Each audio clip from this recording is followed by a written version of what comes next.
Give me a second, let's start.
All right, to my beautiful, amazing, gorgeous, and handsome African royal, Mbolo.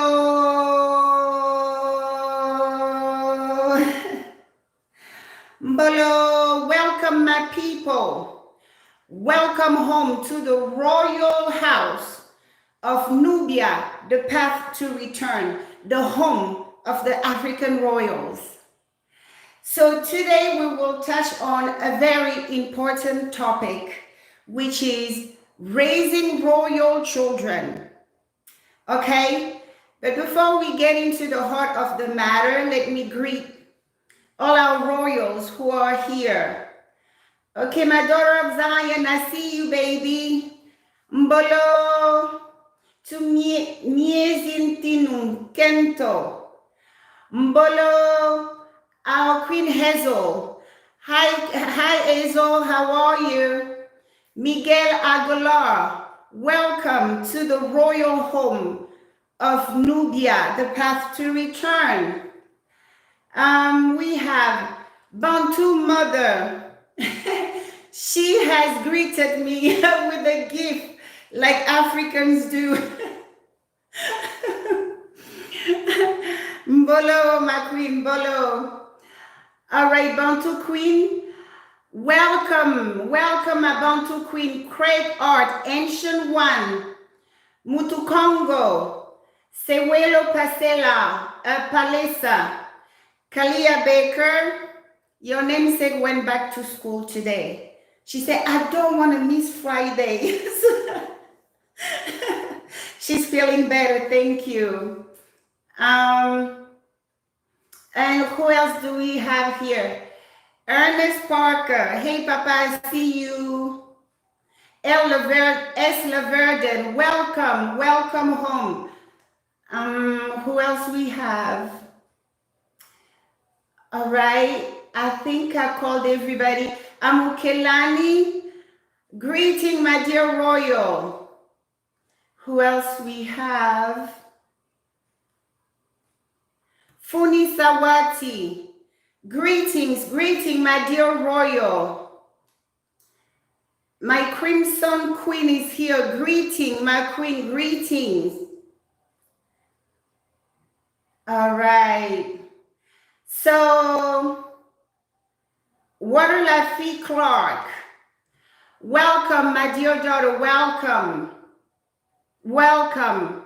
Okay, I would like to welcome all of our beautiful royals connected and those who haven't connected yet. Welcome to Nubia, the path to return, the home for the African royals. So first of all, I would like to thank you for everything, for all your likes, all your share, all your donation. All right, your love, your participation is really giving me the fuel I need to continue. All right, so thank you so much. Be divinely blessed. So what we are going to talk about today, I would like you guys to know before even before we start, to all our fathers and our mothers out there, regardless of the age in the diaspora. Today's teaching is so that we can do better. Oh, thank you. Pamela Hood, oh my God, she be spoiling her queen. Thank you. It shall be multiplied. So please know that don't feel bad about anything. Remember, I am an anti-fragility queen. Whatever we have been able to do so far is good enough for people like us who were knocked down from their thrones and enslaved. So our people say, wherever you see success, know that, there are strong men there, but even more so important, there are stronger women behind every strong man. So whatever our people have been able to achieve in the diaspora, whether in America, whether in Latin America, wherever in the diaspora, it's amazing from people who were stripped away from everything. Okay, so please know that I'm proud of you as people.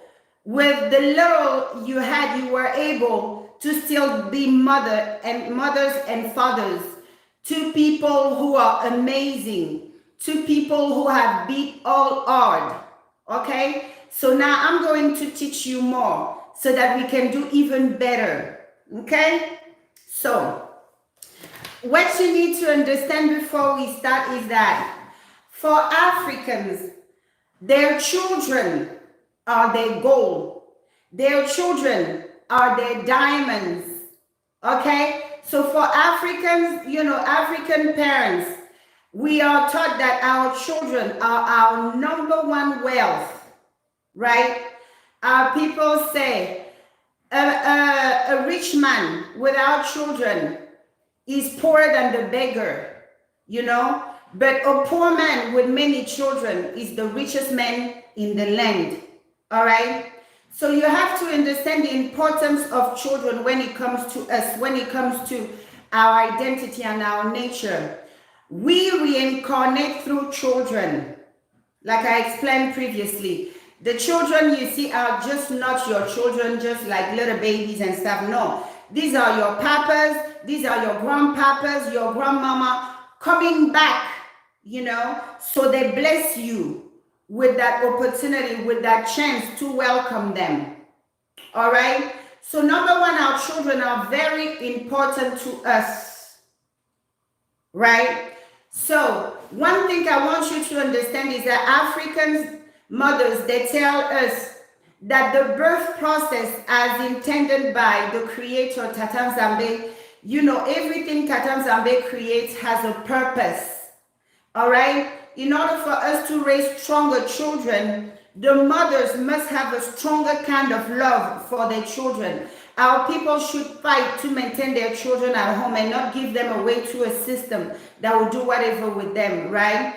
So our mothers tells us that in the birth process, even the pain we go through to welcome that child in the world, that pain has a purpose. Our mothers tells us that when we go through natural birth, the pain you feel, that pain will multiply the love you have for your child, because that child comes after great suffering. All right. If you notice, they have introduced epidural and all this thing to numb us. But the downfall is like when they numb you, okay, you know, it takes away something that God put in there to serve a purpose. You know, when you went through incredible pain to have your child, somebody touched that child, you want to kill the person. You know, the motherly instinct, the mama bears, the mommy bear is, you know, spirit. It's even multiplied when you suffered for that kid. All right. So you have to understand that when it comes to, you know, childbirthing, try to stick to the most natural thing as possible. Another thing I want you guys to understand, that the raising of our children, it starts from birth. The only information I can share on this live stream is that when you give birth to your child, two things we typically do. Usually the mom of the new mom to be, let's say your mother should accompany you. You know, our mothers always accompany us. You know, they are the one who will, you know, kind of ensure that the birth, everything works. And more importantly, when that baby is born, the mom, if she's still alive or if she's in your life, should bless your child. Something very important we do when our children are born, we bless them right there. We speak word unto them. Let me just give you a brief example. Whatever you name that kid, you welcome that kid. You tell the kid that the kid is blessed. You tell the kid that the kid is protected. You tell, you know, born you are free, free you are born, and free you shall die.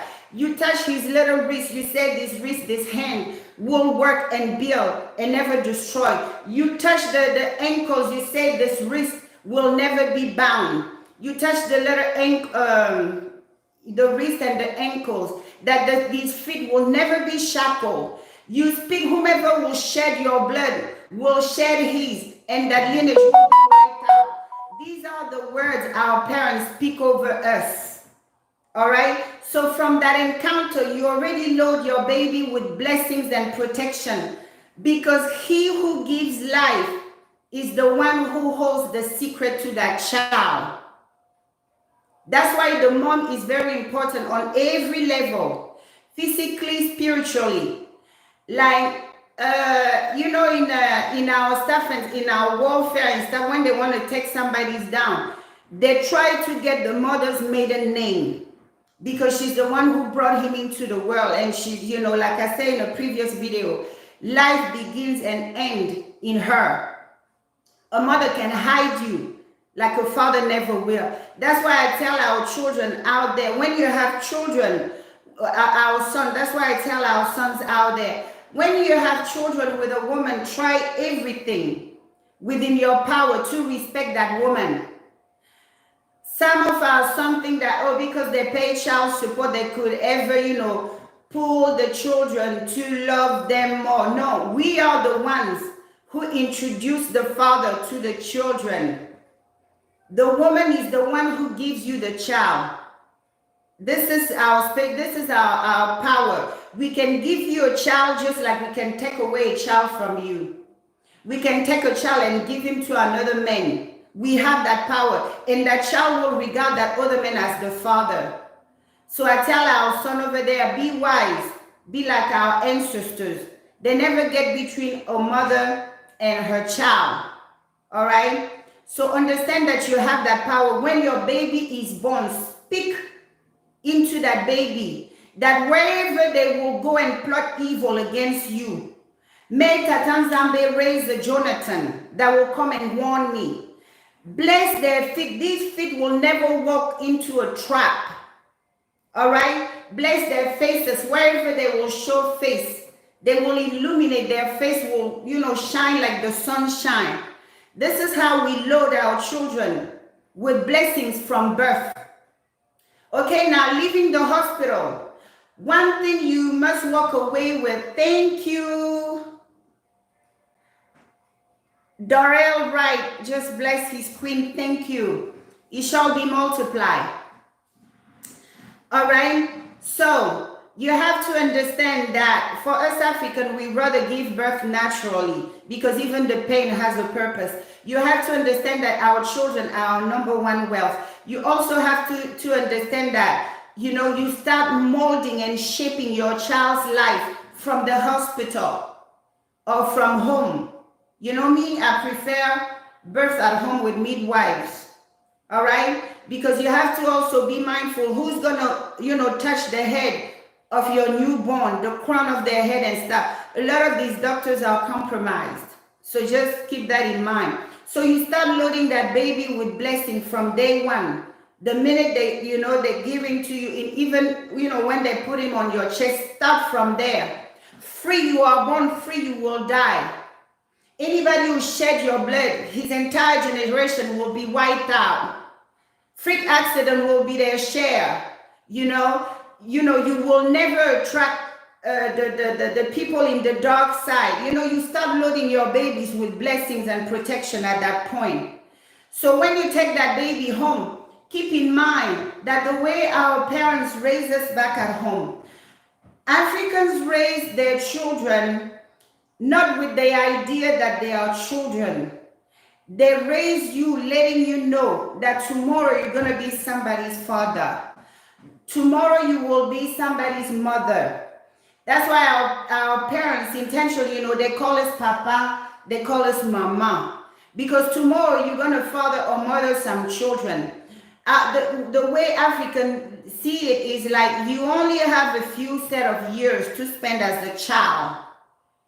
But the biggest part of your life, you will live it you will, be on earth as an adult. So we prepare our children for that life as an adult.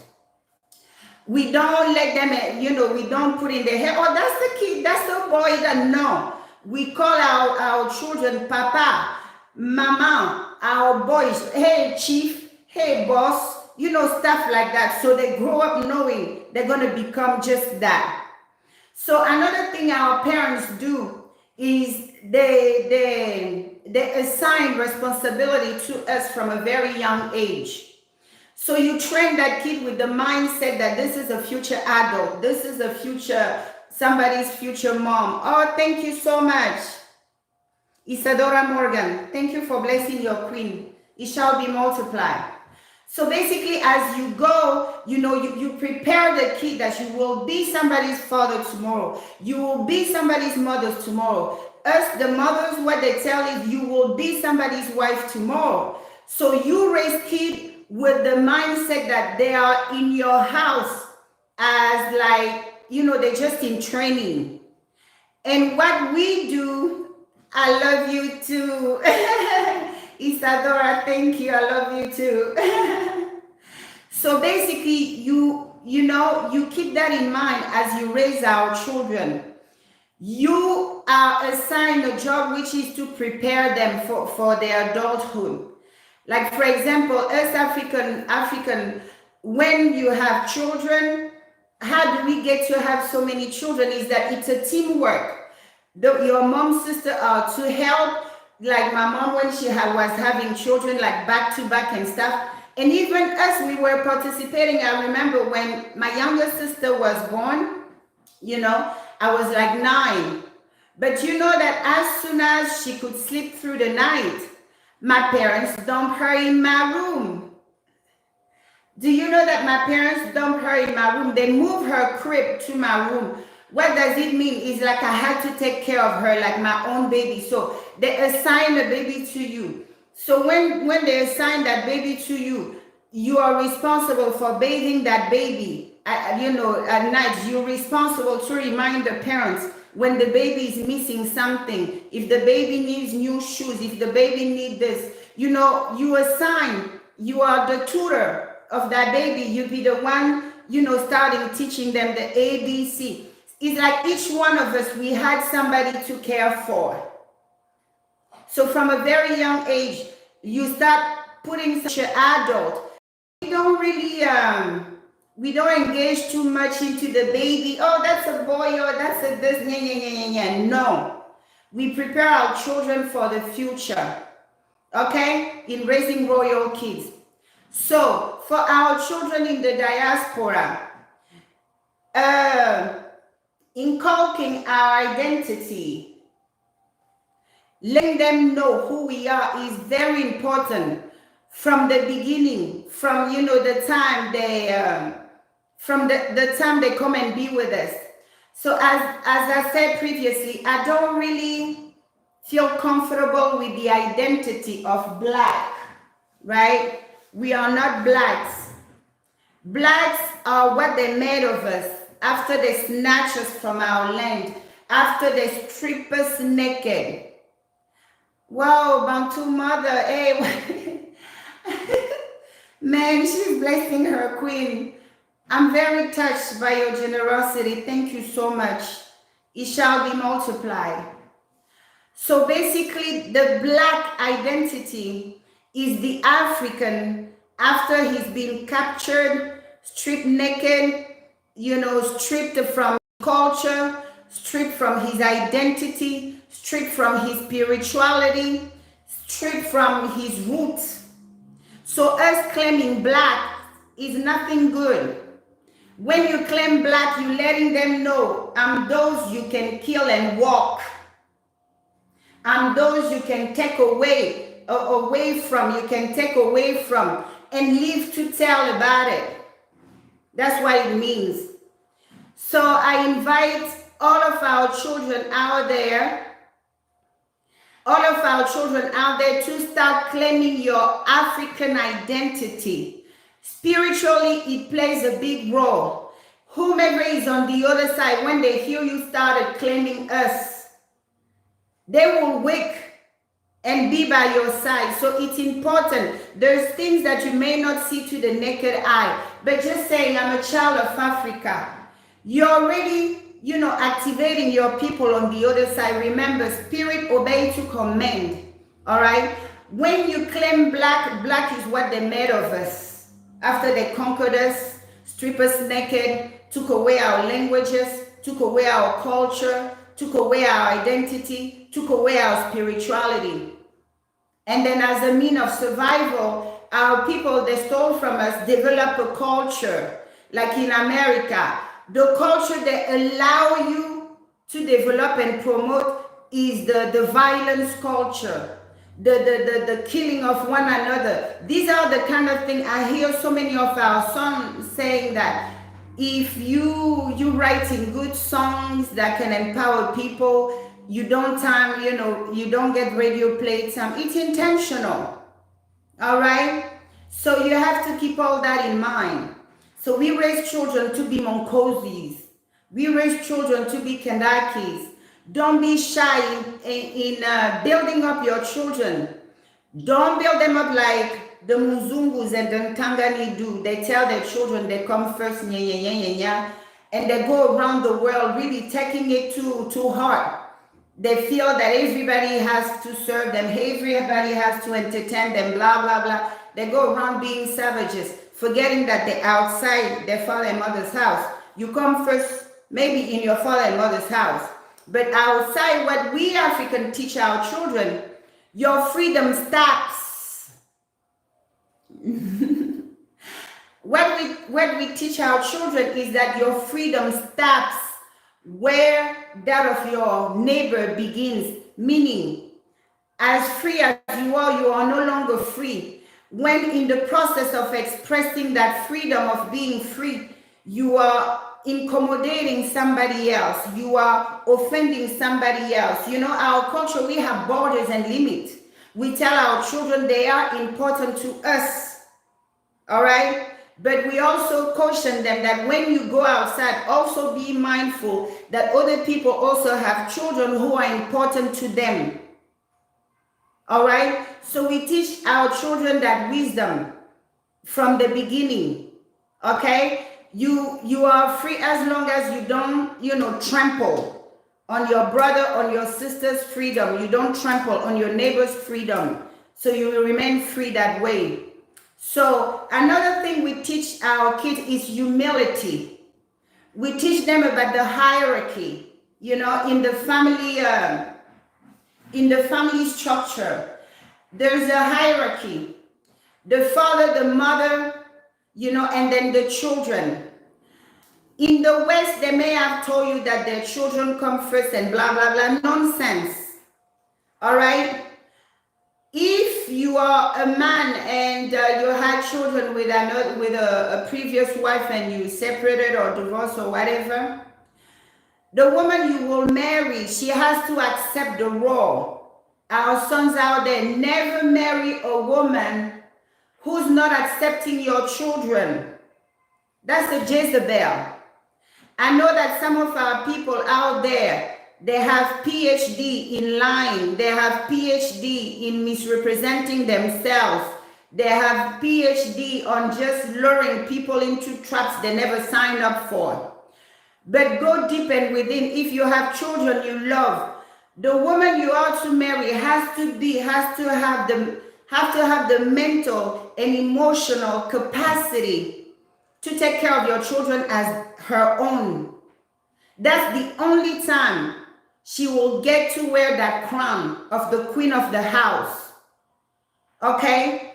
So this is number one. Same thing for our daughters. A man that comes and tells you, no, I can't take you with the kids, blah, blah, blah, get rid of them. All right? You never separate a mother from her children. A lot of our sons are out there. I told you, the so-called educated ones. Like in Africa, we call them those who know a little book.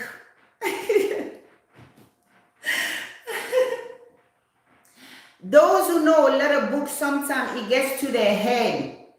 They try to play the white man's game. They go to court and uproot the children from their mother. This is the worst thing you want to do when it comes to, our parenthood. The fathers always, they have that respect. They want to, because the mother is the one who teach the children love. Fathers are there just to provide and protect. The mother is the one who teach the child love.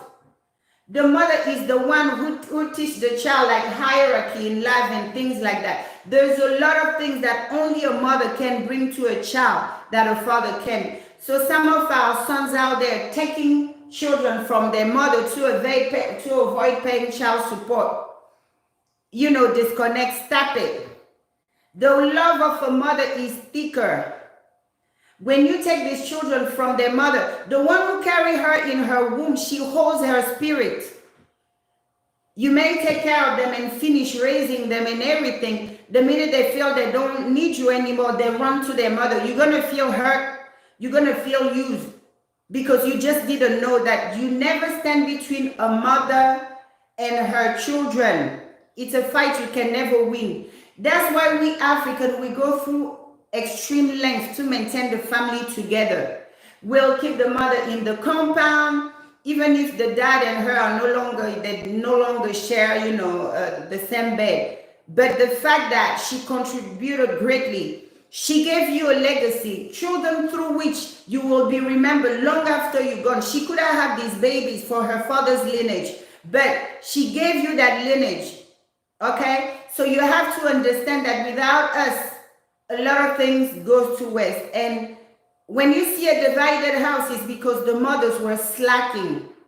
So we teach our kids that they're important. We teach our kids that they are kids. We never teach our kids that they come first. The Muzungus and Tanganis tell their kids they come first, and the kids take it too hard. When they don't get their way, some of them blow their brains out, blow their parents' brains out while they're sleeping. This is what gives them that guts to even attempt to the life of these people that brought you on this earth, because of the confusion. Remember, I told you, for them to run the world the way they wanted, they had to quiet their women. So they even put her after the children. That's why I tell our daughters out there, you think that, Muzungas got it good. They don't. The values, everything is upside down. That's why they get what they get, because they're meant to put them last. So they tell their children they come first. It's nonsense. There's a hierarchy, everything. So the father, the mother come first, and there's Tatan Zambe on top. Bantu people, we don't know the top that is Tatan Zambe, the man, and then the woman. No. Tatan Zambe is God of violence or balance. Just like I said, their thing was slavery. Oh, Noah's son, one of them was cursed, and that's why not only he had a black son, and the black son happened to be cursed and had to be a servant to the other. Is nonsense, is bullshit. Right?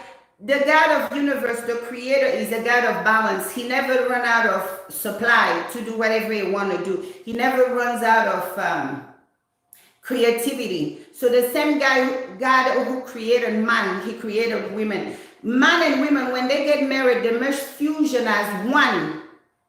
So in the eyes of the creator, they one. So the creator comes above that one. All right? So we raise our children in a way where we prepare them for adulthood. We don't mess around treating them like babies and calling them baby, grown-ass men, baby, no. Hey, chief. Hey, boss. Hey, Munkozi. The better he performed, you go up on the rank. That's how we do it. When it's just oh, honey, and then before you know, when they start calling you chief around, know that you're doing something. When they start calling you Munkozi around, know that you're really doing something. All right? So this is how we build up the self-esteem of our family members. All right? So you have to do that. Another thing our parents always do, they spend time with us. It's important you spend time with our children. My dad used to come and hang out with us in our game room like 1 hour or 2 a night. So we tell him about our day. We would tell him whatever, and then he would teach us stuff. He would, teach us wisdom and stuff like that. And that bond, can nobody take it? So I know that in the diaspora, it is different because the conditions of living, that's why it's important. We have strong family bonds. So even in your community, you have to organize in a way. If you are like 4 or 5 sisters, all of you cannot be right there in offices running after money. Find the auntie that has time or who's available. Some family organized.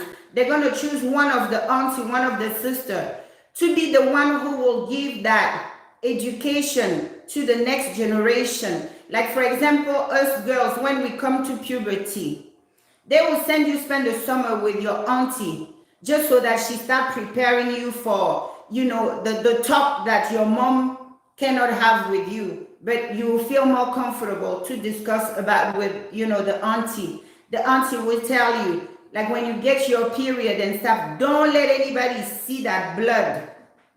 The blood that comes from your womb, you have to clear, you have to cleanse it and stuff like that. Because there's people out there, if they see that blood, if they bury it in a can, you will never hear the cry of a baby in your house. So to you ladies, you never know who you are around. All right? There's something people do to cause people to become barren.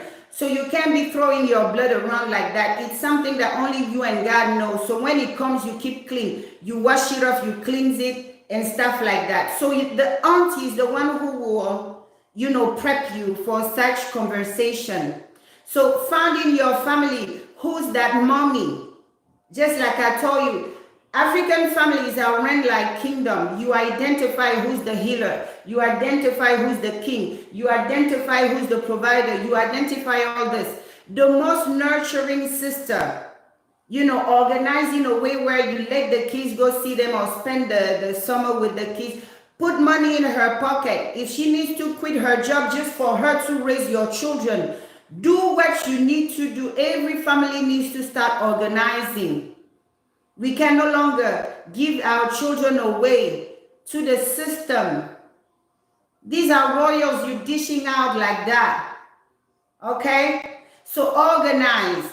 Maybe you could find a family member who, okay, she doesn't have a career, whatever, she's on welfare, but she's very loving. Take that sister, put her in a nice little place, and trust her with the raising. All of us are out there running out of money to pay bills, but we want you to raise the kids. We want to bring them during the summer, during the school break, teach them this, teach them that. And if all the brothers and sisters bring the kids, to that grandmother or to that aunt, you will cultivate unity in the family. Another thing our parents avoid at all costs is play favorite. Playing favorite divides a family. Never raise our children in competition. Never. Whatever you give to one, give to another. Even at time when they don't deserve a present or a gift, do a gesture and say, hey, your brother got a straight A, but I'm going to give you a chance. You my child, I love you and you still deserve. Do stuff like that. It will motivate the stubbornness of the kids. Okay? Never manipulate your children into, into doing whatever evil. Like send them to their father's house for them to go and cause havoc, for them to get involved into the grown people matters and stuff. Never do that, please. It's so detrimental to us. Never do that.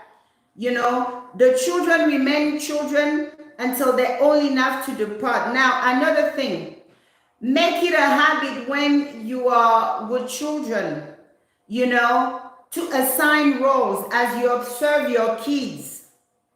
You see the strength of each one. So from a young age, start assigning them, okay, you're going to be in charge of paying the water bill. Your job is to remember. You can give them a credit card where you start giving them chances in, handling responsibilities. So you tell that kid, okay, this is the credit card you're going to be, charging the utilities. If we go, one day with a utility being cut off because you forgot, I'm going to be very disappointed. So you start assigning roles to them. All right? You start preparing them so that after you're gone, you leave a standing house, a solid house. You let them understand they can never be in competition. Point out their strength, because being a parent too is you guide them. Your strength is in this, the one that is like, that speak up and stuff like that. Assign roles. Assign roles to your children. You say, after I'm gone, listen to this one in the family.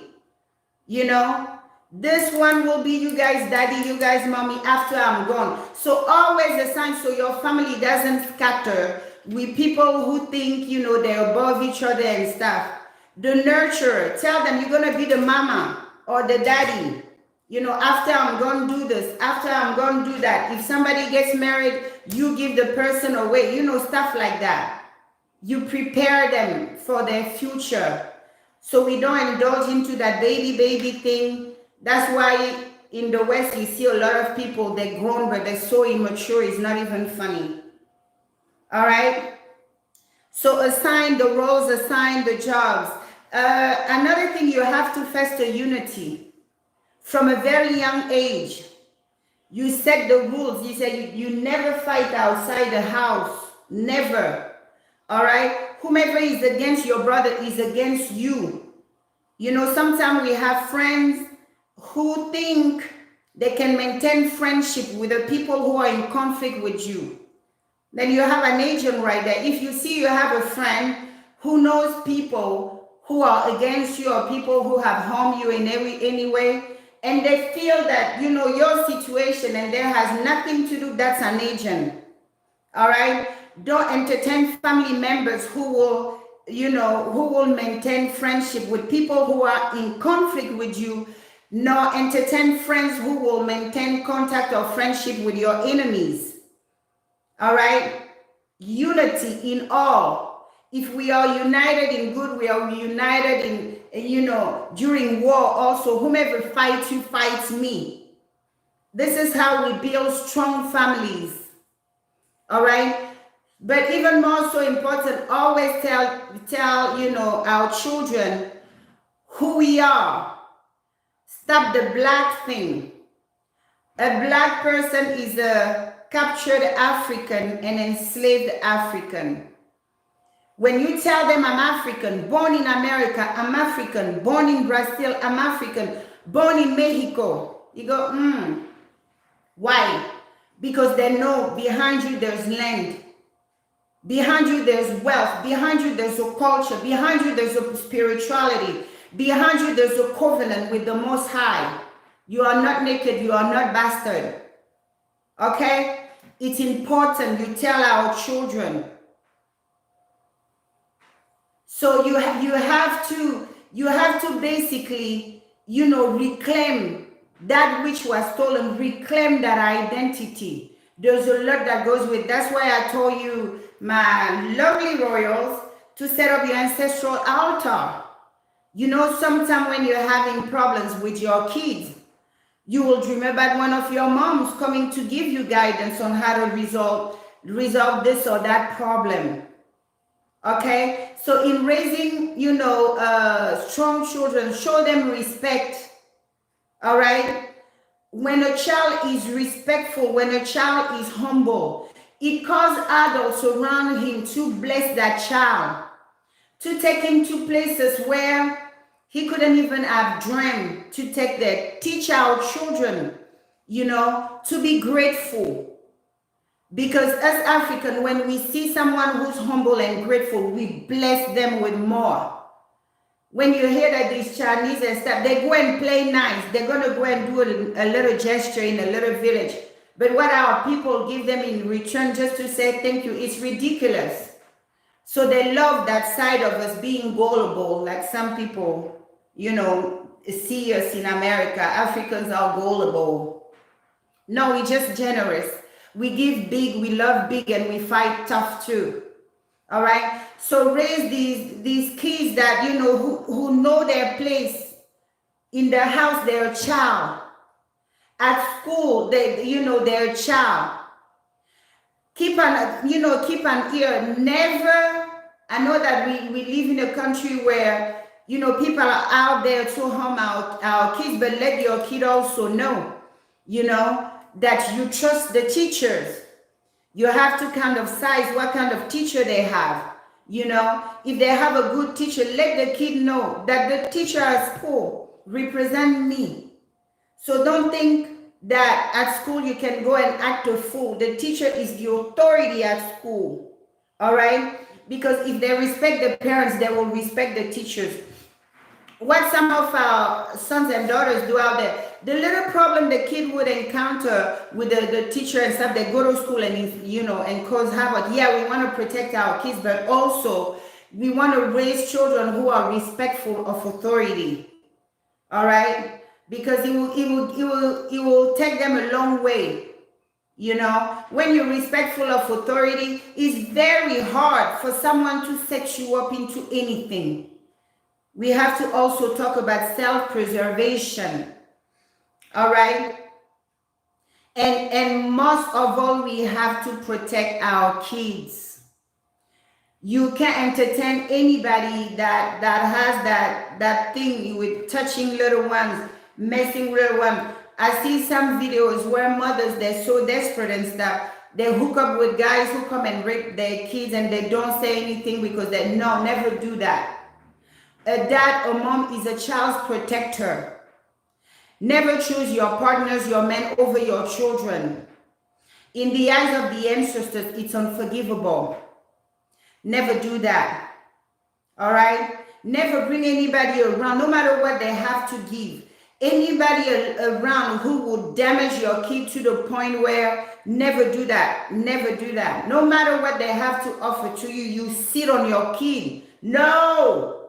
You know, you let your kid know that they can count on you for protection.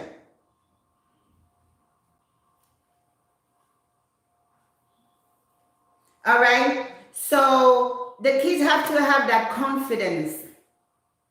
So this is how, you know, African raise their kids. Like I told you, you know, praise them.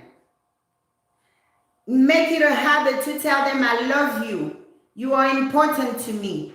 You my sunshine. You beautiful, you gorgeous. That's why when we step out, I don't care what you say. Mother, you told me, mama, me told me, and stuff like that. And even for our moms over there, gentlemen, if your sister have children and she's not married, know that these children are your children. That's what we Africans do. When one of our daughters get pregnant, you know, outside the wedlock, the brother, if the father is no longer alive, the brother will claim that child. The brother will sign the birth certificate of that child. You don't give that child, you don't give that child to another lineage. You take over. You sign the birth certificate. You be the daddy of that kid. That's how we bound to operate. Never look at that, oh, fatherless. No. These children your sisters are having at home are yours. If daddy are no longer living, the older son, you know, take control, takes over. Every child deserves a father. All right? So basically, this is how, you know, this is how you raise, you know, royal children. Tell them about our history. Tell them about how we landed here and what happened at home. You know, share the videos with them. Let them know, right, that many kings had to be massacred for them to have access to him. It's important that our children know that they come from royal lineage. All of you being royals, just know, run your family as a kingdom. Just run your family as a kingdom, because we have crowns of unity. What does it mean? By us having a king, it makes all of us royals. And whatever our king has, we have. So run your family like a kingdom. Identify among your children who's the banker. All right? The banker, the one who's generous. You know, we have kids and kids. There's some kids, they will show you from a very tender age that they're going to be the one in charge. They're going to be the one taking care of the rest. If you dare take them to the grocery store, they're going to ask for the candy bar, and then they're going to remember to ask for their brother, sister, candy bar. Whatever you get for them, they will ask for their siblings. These are your kings and queens. So what do? You empower that kid, because he's born with that heart. And you train the other ones to look at him or her as their mama, as their daddy, as their kings. So this is the dad, the mom, so that would be the king. And you will identify another one of your kid that is like very smart and has like good ideas in making money and stuff. This is the banker. All right? This is the one you bless with the money, you know, the money making abilities. That's your banker. And you let that banker know that he can never eat while his brothers and sisters are starving. That his money will always flow as long as you remember the rest. In most families, the king is usually the banker too, because that's the first thing they give you, the abundance, right? And you have to have that heart. You know, the king is usually the firstborn of any union. You have to have that heart to make sure all your little ones have a plate they have eaten before you even sit down and enjoy your meal. All right? So identify among the other one, which one is the healer. So you let your children know that your family is a kingdom. All right? There's a king, there's a healer, there's the military, there's the lawyer, there's that. This is how we build empires. You see why our people would do like arranged marriages in the past? Because I know how you raise your kid. I know how I raise my kid. You know, we definitely can match. That's how it was in the past. Anybody bringing division, get rid of them. Because it's horrible to our fathers. The worst thing that frightens our fathers and mothers is like when they die, they leave a divided house. Oh, that is like torture. The thought of that is like torture to them. You will see African fathers, when they're about to die, they will gather their kids. They will beg them that please behind me, seek unity. So you will encounter, you know, these kind of things. Make sure you put the family together. Thank you so much for blessing your queen. Oh my God. I feel so blessed. It's amazing. It shall be multiplied. As you do for me, those who do for me will do for you. That's how our abundance works. Okay? Thank you. So basically, you have to keep it in mind.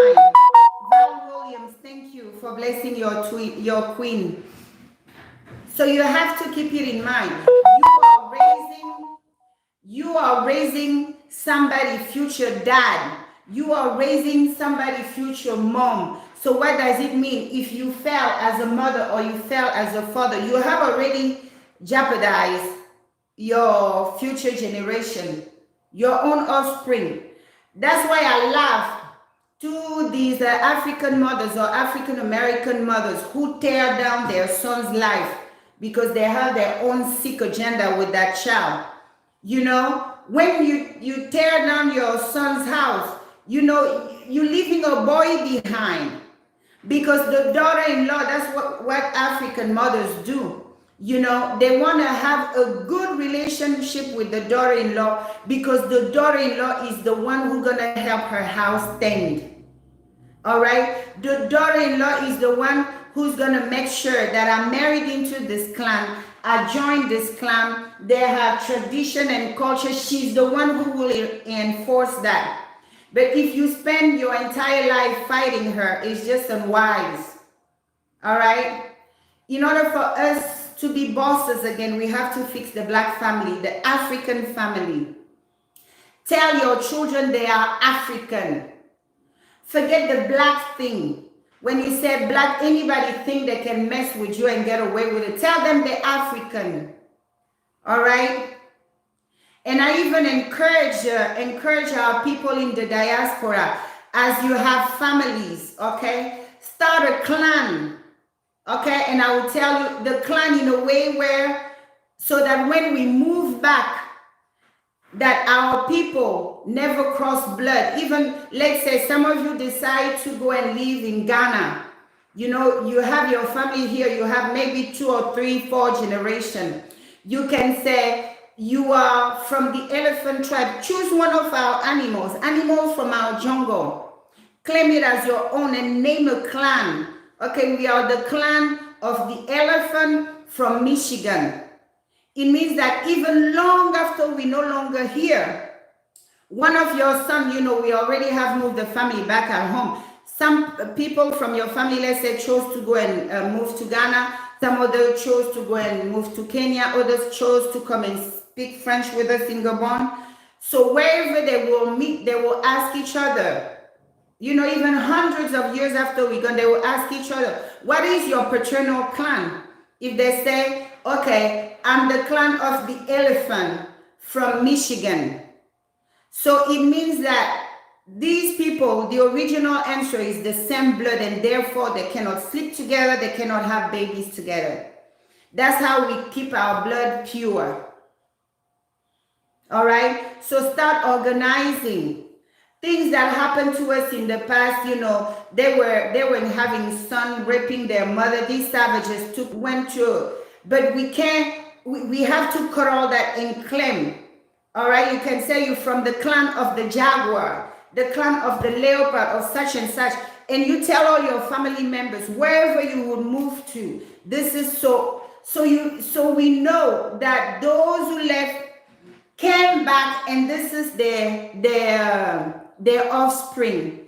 Even our ancestors who died here and shed blood and everything, they didn't die here and shed blood for any. Their lineage moved back from Mississippi. Their lineage moved back from California. They created a clan. They adopted the name of an animal to be like the identifying factor for that bloodline. So even 50 years later, your great-great-granddaughter will not sleep with your great-great-grandson who moved to another country.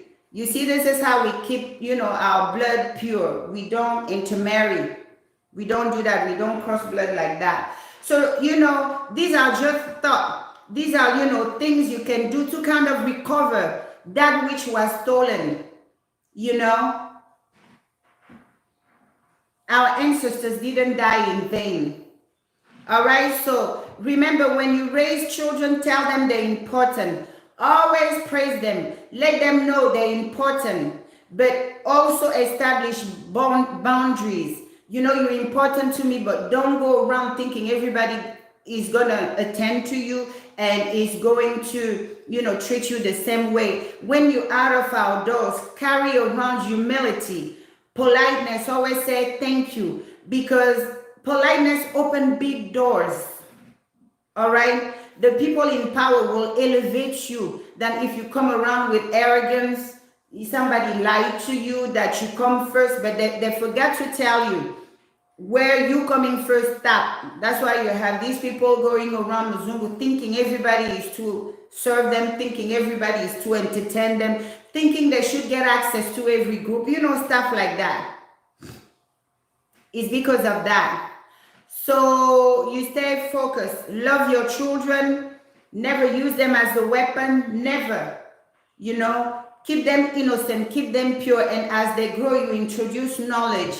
You introduce, you know, wisdom and stuff like that. So this will conclude our series on wearing our crowns. All right.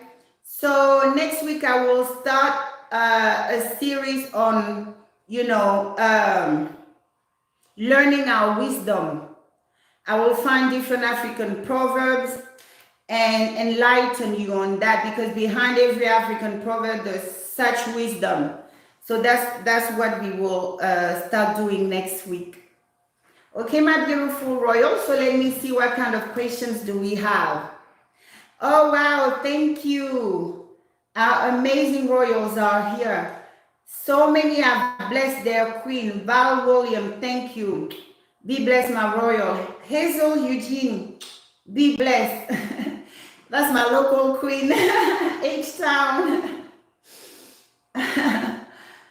And we have Miguel Aguilar. Oh my God. This Papa, thank you for your generous donation. Be blessed. We also have our daughter Isadora Morgan. She always, thank you for blessing your queen. So does any Dorel write? Hey Papa, Dorel, I see your gift. Thank you for blessing your queen. Thank you, it shall be multiplied. So does anybody get questions?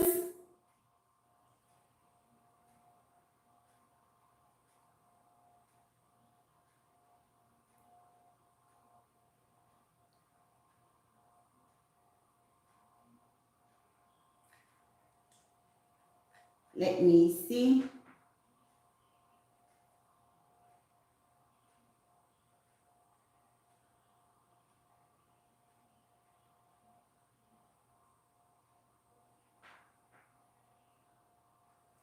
Registration has begun. You know, there's just certain things we can't just all put there. So that's why it's good you send an email. You know, when you send an email, we give you the details. Okay, my people. The registration has begun, but just send an email. And I need to check on the status on the transfer of the hosting for our website, how far we are.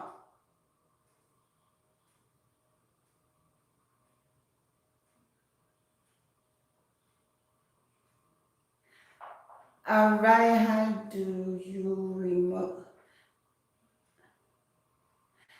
you remove the curse of abusive narcissistic parents? All right, the curse, I mean, anything that has to do, you know, with curses. When you set up your ancestral altar, right? You don't need to know them by name. The people I want you guys to call on are your healers. Every African family had a healer who took an oath to serve us even in the afterlife. All right? When something is like that, you call on them, healer of my people, come and make your son or daughter whole again. Narcissistic parents raise narcissistic children. But in some cases, especially, you know, our people, sometimes they will skip a generation. If there's a power in that family, let's say this generation is just useless.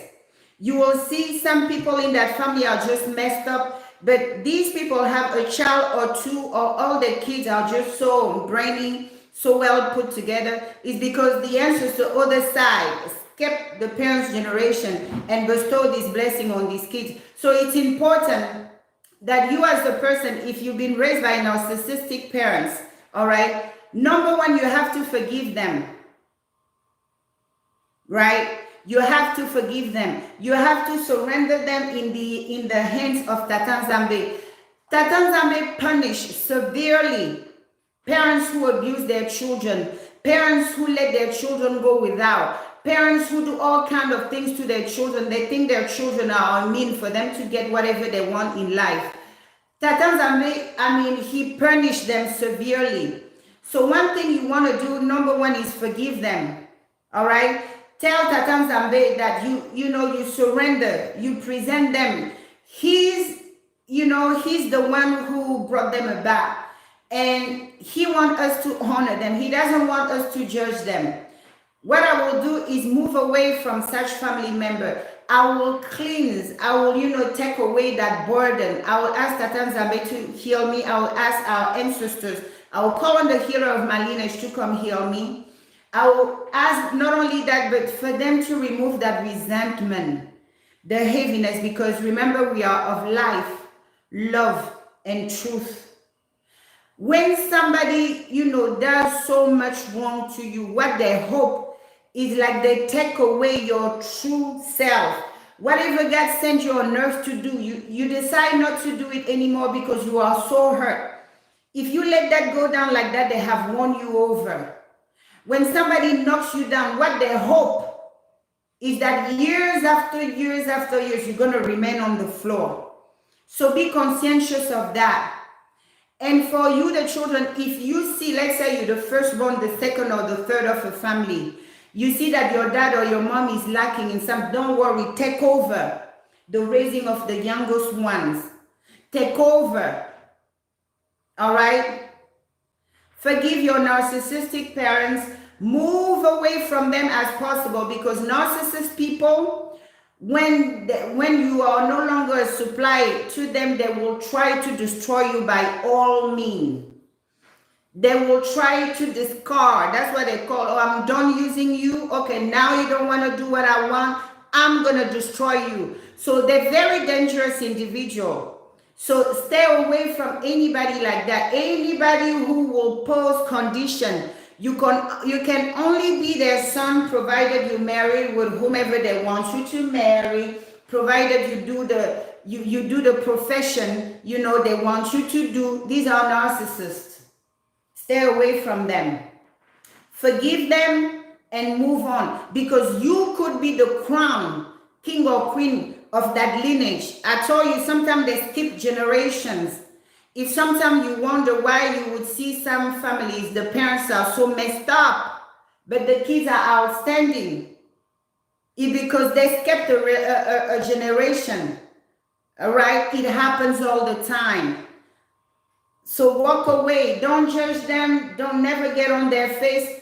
Surrender them to Tata Nzambe and the ancestors. And ask the ancestors from both of their side to protect you. Our people on the other side are very fair. If the parent is giving you trouble and stuff, whatever curse that parent may pronounce from their mouth, they turn it back to them if it's not deserved. All right?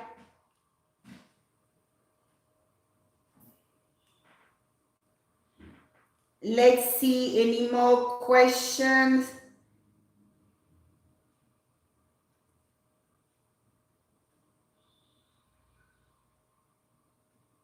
Yeah.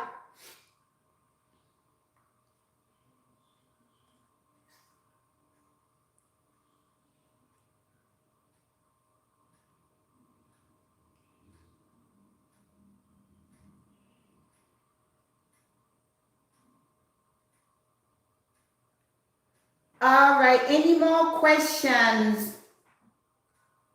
So remember, next week we will start on the wisdom. And then after that, next week actually we want to start the courses on spirituality. We will announce when the whole thing is ready. We will have priests from different religions to come on and tell you what's up.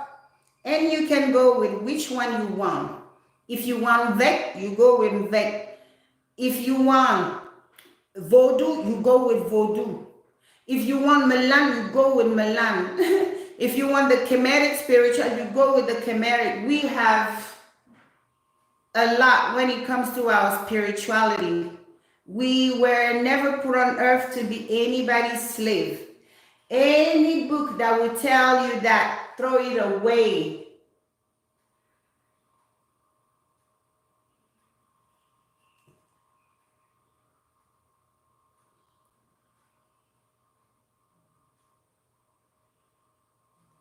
Or the email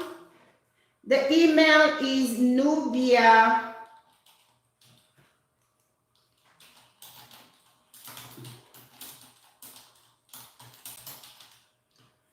NUBIA, the path to return at Gmail. Some of our daughters have asked me where to get these. I wanted to put a link, but and then I thought again, before you know it, you're gonna see a lot of clowns who are not us running around with it. So send me an email about it. You prefer Kemetic spirituality? Yes.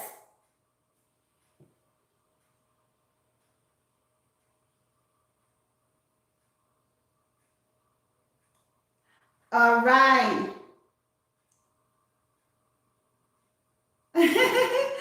Thank you. All right, my beautiful royals of Africa. Just know, all right, you come from somewhere.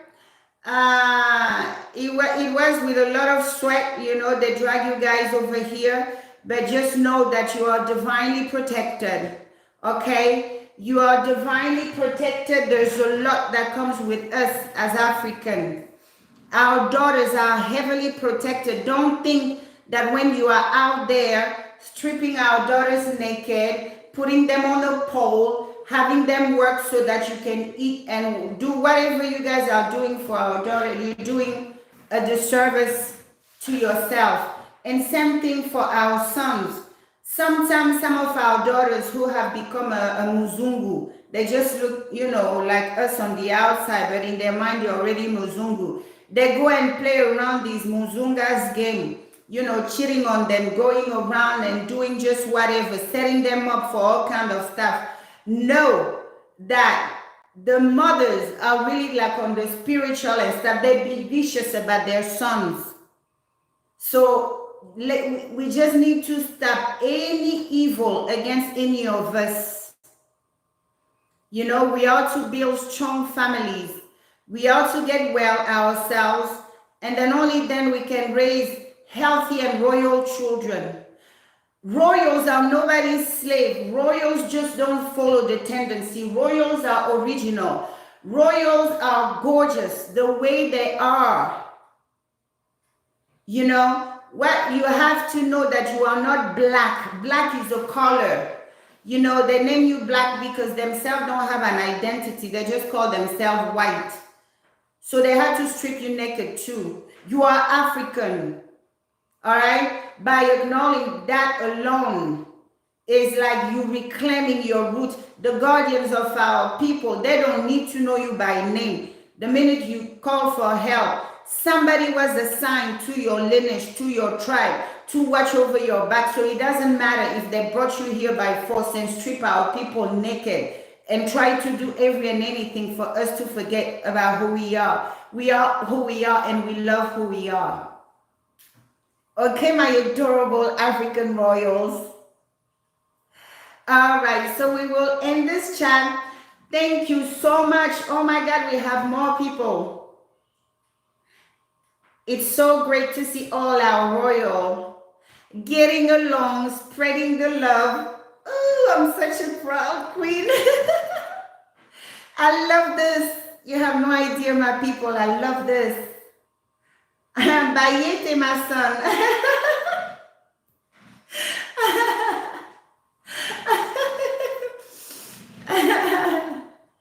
Leo, right?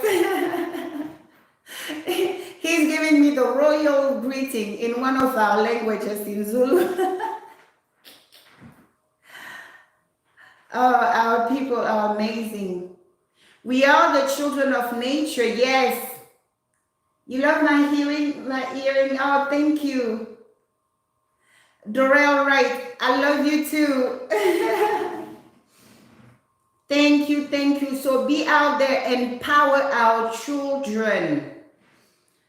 Without them, there's no future. Detox our children. Detox them, please.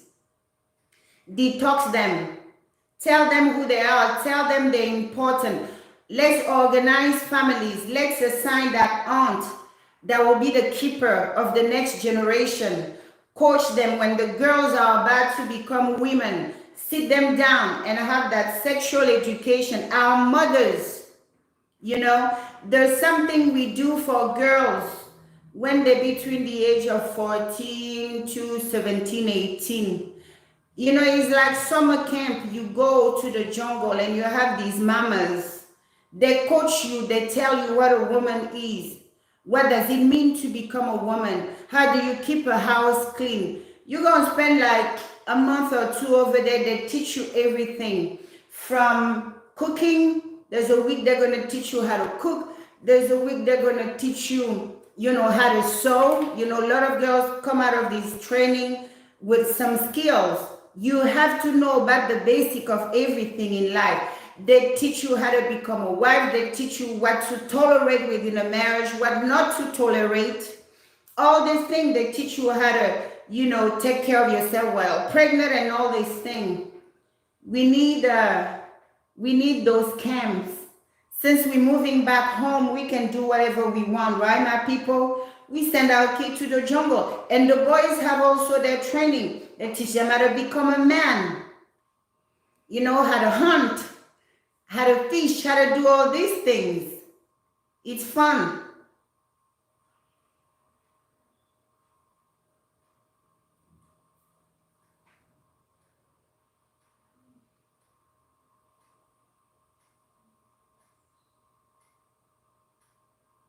Yes, when you have your ancestral altar, you become, you become a real Monkosi or Kanakis. It's a way of inviting them into your day-to-day.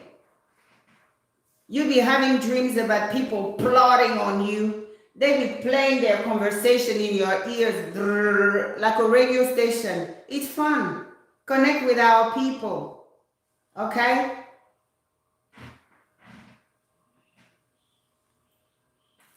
All right, to all our beautiful, amazing African royals. All right, walk around and know that you are highly protected.